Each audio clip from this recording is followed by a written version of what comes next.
രക്തത്തിലെ പ്ലാസ്മ ദാനത്തിലൂടെ 2 ദശലക്ഷത്തിലധികം കുഞ്ഞുങ്ങളുടെ ജീവൻ രക്ഷിച്ച ലോകത്തിലെ ഏറ്റവും സമൃദ്ധമായ രക്തദാതാക്കളിൽ ഒരാളായ ജെയിംസ് ഹാരിസൺ വിടവാങ്ങി.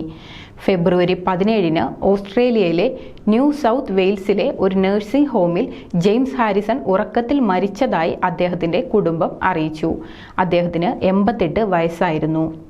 സ്വർണ്ണഹസ്തമുള്ള മനുഷ്യൻ എന്ന് ഓസ്ട്രേലിയയിൽ അറിയപ്പെടുന്ന ഹാരിസണിന്റെ രക്തത്തിൽ അപൂർവമായ ആന്റിബോഡിയായ ആന്റി-ഡി ധാരാളം അടങ്ങിയിട്ടുണ്ട്. ഇത് ഗർഭസ്ഥ ശിശുക്കളെ ആക്രമിക്കാൻ സാധ്യതയുള്ള രോഗങ്ങൾക്കും ഗർഭിണികൾക്ക് നൽകുന്ന മരുന്ന് നിർമ്മിക്കാനും ഉപയോഗിക്കുന്നു. ഹാരിസണിന് 14 വയസ്സുള്ളപ്പോൾ ഒരു വലിയ ഹൃദയ ശസ്ത്രക്രിയക്ക് വിധേയനാവേണ്ടി വന്നു. അതിൽ രക്തം സ്വീകരിച്ചിരുന്നു. അതിനുശേഷമാണ് പ്ലാസ്മ ദാനത്തിലേക്ക് കടന്നത്.